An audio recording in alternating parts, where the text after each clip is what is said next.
Hey everyone, so right before the weapons twid drops, I wanted to briefly talk about a little side project that I've had in mind for a long time, and that is answering the question, how much DPS do you really need on day one in order to comfortably 3-phase or not enrage or just not really have any problems and just focus on mechanics and stuff like that.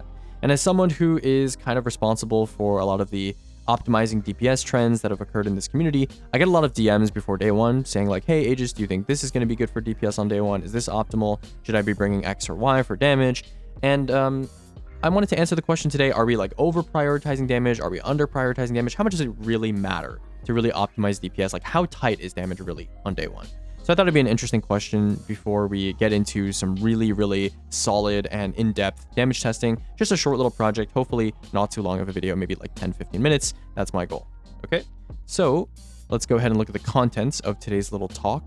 So we're going to go through 5 subtopics today. The first one is going to be contest scaling. So that answers the question, compared to normal raids and dungeons, how bad is contest? How much damage are you losing?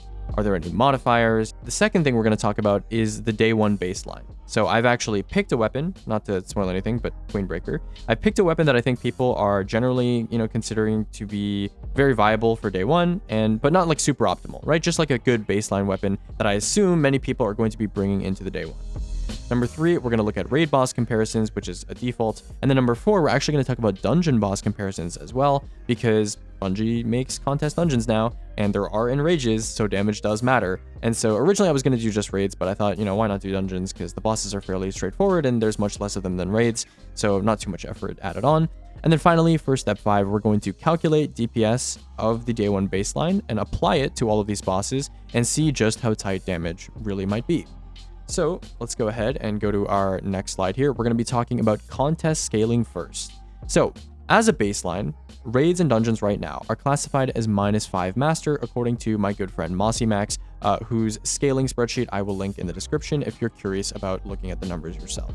But modifier says that -5 master, the scaler, is 0.7393 times, and then because Bungie added 25% permanent surges to raids and dungeons, it became 0.9241 times.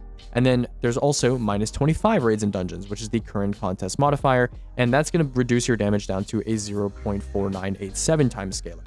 Now, dividing 0.4987 times into 0.9241 times, you get 0.5397 times as a tentative number for how much damage is reduced on day one, right? So essentially what I'm saying here is that you do around 54% of your damage per shot if you were to shoot Templar under normal circumstances versus if you were to shoot him under contest, okay?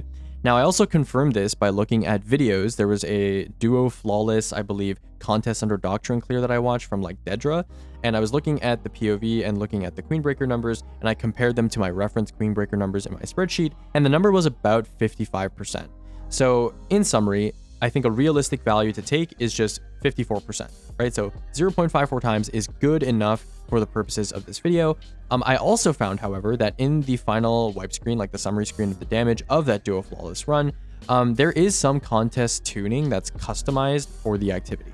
So my good friend Spider Reviver, who I've mentioned on this channel very recently, he went into Ultimatum, some of the Right in the Nine dungeons, and he measured the health bar and the health of some of these bosses, and he found that the health was different from normal. So Bungie is capable and willing and has custom tuned Bungie's bosses for contest environments. However, for Karev specifically, I don't know if it's like this for other bosses, but Karev actually had less health under contest, around 20% less health than normal. So 54% might even be too pessimistic of a damage multiplier when it comes to contest. I don't know if it's always the case that they reduce health on contest. Maybe for some bosses they actually increase health, but I would find that to be kind of surprising. So that's it for contest. We're going to use 54% as our number, and we're going to move on to the day one baseline. Now, the day one baseline that I've set aside here is Queenbreaker with Divinity, 3 surges, 1 loader mod, manual reload, no reserves, and Well of Radiance as your buff. No exotic bonuses like Lumina, Sanguine Alchemy, Edge of Action buff, none of that stuff, right? Just raw, bare baseline. Everyone's probably going to be having Well on day one. probably won't be running reserve, so 27 Queen Breakers all you're getting. 1 loader mod I think is fairly realistic, and then you're getting 3 surges, so no like Sanguine 4-time surges or Eternal, 4-time surges, and then a Divinity debuff, which is pretty common with Queen Breaker, right? So I feel like this is a fair baseline, and the baseline on non-contest is going to be 130,550 DPS with a 4.55 million total damage numbers. However, under contest with a 54% multiplier, you can see the numbers on screen, it's about 70,000 DPS with around 2.5 million total damage, and we'll see how those numbers crunch out in the next couple slides. So, raid boss comparisons. This is a big table.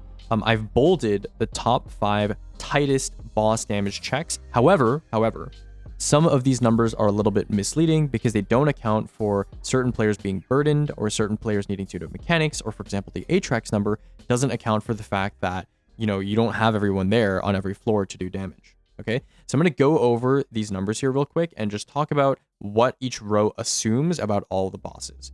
So Kali assumes legit, and both the Kali and Shuro numbers account for the fact that these bosses have 2x crit multipliers, so I cut their health in half.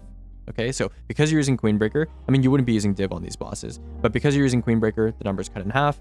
These are the DPS requirements, okay? And I should also talk about what these numbers mean, right? So phase length, it kind of depends what it means, because obviously like Atrax 2.3 seconds, that's the number of seconds you have after the clone breaks from the initial impact of damage being dealt until Atrax disappears.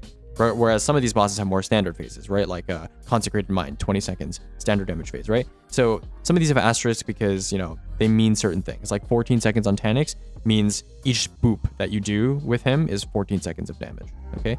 We have enrage numbers, and then DPS requirement is how much DPS does the entire team need to do, not on average per member, but just across the entire team. How much DPS do you need to do in order to successfully kill the boss without enraging them? And this accounts for final stand as well. So it's subtracted final stand out. Now, some of these bosses you can argue, for example, like Rolk, their final stand was the hardest part on day 1. So I could maybe make a follow-up video or like a YouTube short or little project going over which final stands are the tightest maybe. But I think final stands for the most part, because they're not like that much health, as long as you stock up damage supers, especially like coming into this next day 1 with like the whole super stat thing, being a thing, as long as you stock up damage supers, it's not a big deal. And this especially is going to be an important note that I would like to kind of mention, because these calculations that I'm doing don't even account for damage supers, right? So when you add damage supers, the damage is looking even more optimistic, but we'll get there when we get there. Shuro, this phase number is just per break without any captain reset. Morgith, this phase duration, 30 seconds, assumes you start at about 50% strength. So this assumes you haven't really made too many mistakes with the mechanics and stuff like that. So it just assumes you start at like 50% strength. Riven, this health value accounts for the fact that if you shoot her mouth, you get a 2x like mouth modifier, like you do the same effective damage to her health. So this is basically body damage number. Okay, body damage number. And also assumes you only do top floor damage, by the way, right? So this is why the number is like a little bit high compared to the other wish bosses. It's because you're only doing top floor damage like you would on a day 1. Consecrated and Sanctified, nothing too special here. Sanctified, this number assumes a single tether. I know some teams did double tether on day 1, but I looked through the Ascend VOD and they did single tether, so I just went with single tether number. The 17 seconds is like your whole damage phase though, like including like when he's on the ground. So the damage is, in reality, probably a little bit tighter. But just keep in mind that raids like Last Wish and Garden, on day 1, their tuning was so different from the sandbox that we have right now that these numbers can like effectively be ignored. Like I'm sure like Last Wish day 1, the effective numbers were like way higher than what they are in this like table compared to the other stuff here. That's why they look so low. Atrax assumes that you have 6 people on every floor, right? Like this number just like assumes you have 6 people on every floor. Obviously you have way less people than that, so hitting this number is going to be harder because you have like maybe 3 or 4 people per floor, and so that it makes sense that the damage check's a lot higher. But obviously Atrax's total health is not that much, right? Tanix assumes you're 2 coring, right? So 14 times 2 is 28. Assumes you're 2 coring and not 4 coring because it's a day 1. Templar, because the damage phase is variable, I just assume that you have 60 total seconds of damage time in order to deal this amount of damage. Atheon, nothing special. Caretaker, this health value accounts for the 2x plate modifier. So in reality, Caretaker visually has 2x this amount of health, but the plate allows you to do 2x more damage. So damage numbers on Caretaker are a little wonky. I also assume that you'd take around 10 seconds per plate. Rulk is up next. Rulk, I just assume standard length phases, no like extended phase stuff with like animations and just getting lucky and stuff like that. War Priest, technically the phase max length is 45 seconds, but I gave like 5 seconds of leeway for like brand transfer and human error and stuff like that, so 40 seconds. Golgoroth, I assumed 15 seconds per pool and 3 phases. If you change that down to like 10 seconds per pool, this would be a bit tighter, but Golgoroth wasn't really like a hard damage check on day 1, but I just thought I'd throw that in there. Daughters assumes 2 quote-unquote phases of 30 seconds each, 30 seconds timer remaining on the song each. I think that's fairly realistic. Even if you had less, I mean, the damage check's not too tight or anything like that. And then Oryx just assumes 4 bombs because you get around 6 seconds per bomb or something like that, so 24 seconds per phase. Oryx also has a larger than normal final stand. Most final stands in this game are like 15%. Crota and Oryx are a little special. They have 25% final stands. There's a couple other bosses I think that have special final stands, but it's fairly obvious, and I accounted for that whenever I calculated damage. Okay. Explicator assumes 10 seconds per plate, and also Explicator has like a longer final than most bosses, and also the main health bar can bleed into final stand, so it doesn't actually matter if you meet the damage check as long as you end up killing final, which I think most teams found Explicator to be very easy, especially final stand. Nezarec, nothing special. Irute assumes you have 6 people starting damage as soon as Dark Procession starts, so as soon as you kill the final wizard. However, this is obviously not the case. This is kind of like an 8-track situation where the number looks deceptively low, but obviously having 6 people hit that number is like a little bit more difficult because some of them are just fresh out of doing mechanics, so it'll probably be like 5-6 seconds late to damage. Crota is actually a pretty tough damage check, but this number doesn't account for the fact that swords get a 35% increase to their damage, so in reality, it's a bit more forgiving than 220k. And then Herald has a long final just like Explicator where it kind of bleeds from the main health bar, so the damage check's technically not this tight either.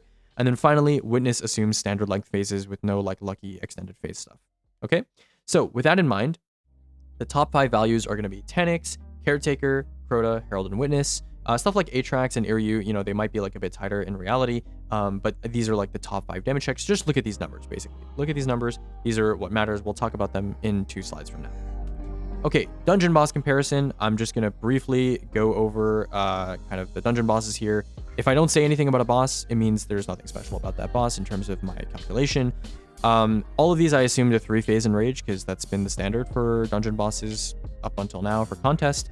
Dulinkaru, this number of her health accounts for these around 7.5 times Finite Thought 3 times buff. So this is like her like actual health, effective health if you kill 3 knights and pick up 3 balls. Kel Echo has a 2 times wipe screen multiplier. So if you see at the end of like a solo flawless that you've done like 11 million or something to him, that's why. His wipe screen and his summary screen values are 2 times inflated. Galrun assumes you have 55 seconds of Nightmare collapsing damage because you have a minute as soon as you come out and you like kill the Bellkeepers and stuff, come out. So I assume it takes you like 5 seconds to get to damage. Maybe it takes you more, but the damage phase is not that tight anyways. Ekthar, health excludes the shield, and I give 5 seconds of time for people to kill the knight and break his shield, because his phase is actually 40 seconds from when the knight spawns in. Simuma, health excludes shield again. Locus, 15 seconds per flame. I assume you use all 15 seconds. In reality, you might be like a little bit slower, something maybe 13 seconds per flame. And I assume you use all flames like correctly and people aren't like spread out and stuff like that.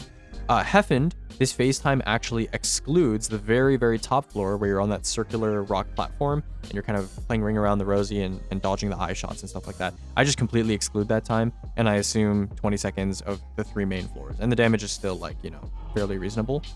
And then finally, Ranix, our lovely servitor splitting friend, I assume that you are doing splash damage. So all of your damage is splash. And this number also accounts for damage resist.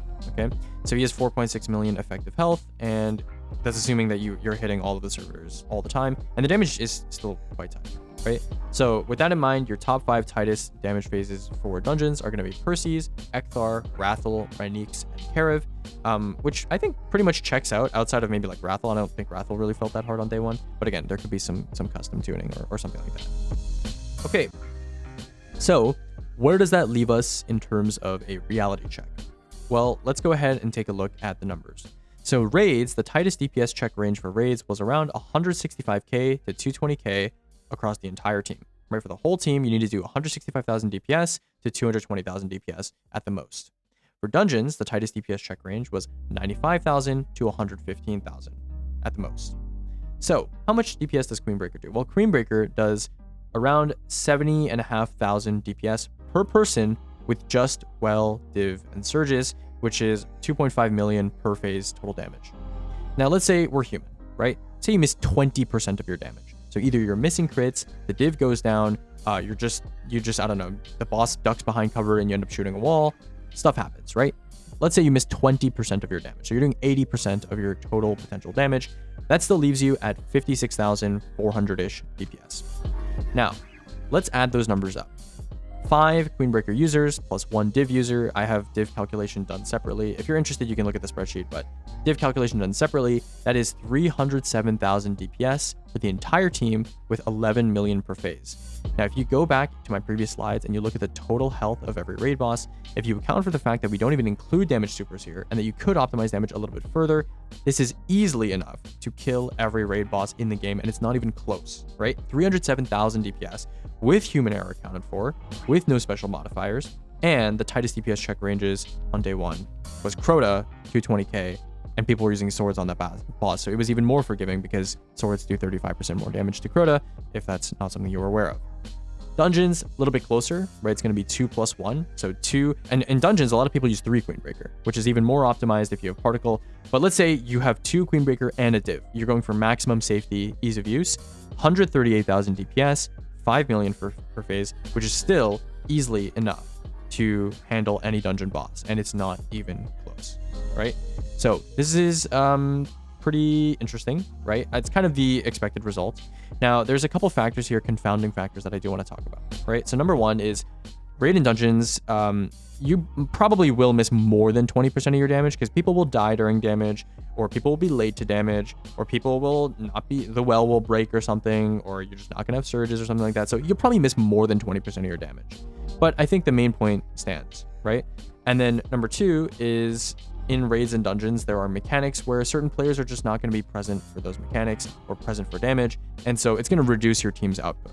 So, you know, maybe 20% is like a little bit unfair. Maybe it should be 30% or 40%. But regardless, the number, the leeway is still quite high, right? And so that's kind of like my main point. We're going to talk about the summary when we get to the next slide. And then one last thing is that some bosses you just can't use Queenbreaker on, right? You're not going to use Queenbreaker on Ratniks. So obviously you need to have some stuff in your back pocket for dealing with different kinds of bosses. And so that's still an important skill to maintain. But I would say trying to optimize a main strategy, like having a crazy DPS rocket rotation where everyone's kind of doing it and learning it, is just not that important. What's important is you're aware of what tools you have, right? So maybe you have a boss that has multiple bodies that are spread out like Ratniks. Perfect. Pop on that Glacial Quake. Or you have a boss like Riven, right? Where it's a really big body and it's grounded. Pop on Glacial Quake, right? Different bosses call for different things. Maybe you have a boss with multiple airborne bodies and you're like, oh, I can stick one anarchy to each of the bodies, just like Zoetic Lockset, right? So these are the type of things that you should be kind of aware of.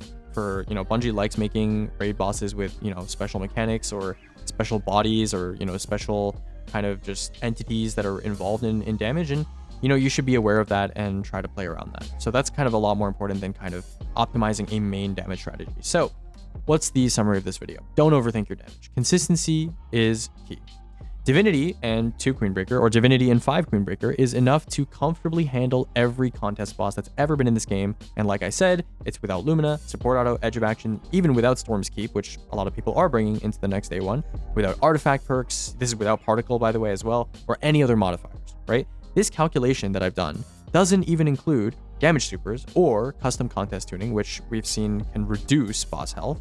On day one, just play to get 2 damage consistently and make sure you have surges and buff and debuff the entire time. A lot of this time when people miss damage checks or they miss a lot of damage on day one, it's because they didn't have surges on, or because buff was late, or buff wasn't up the whole time, or debuff wasn't up the whole time.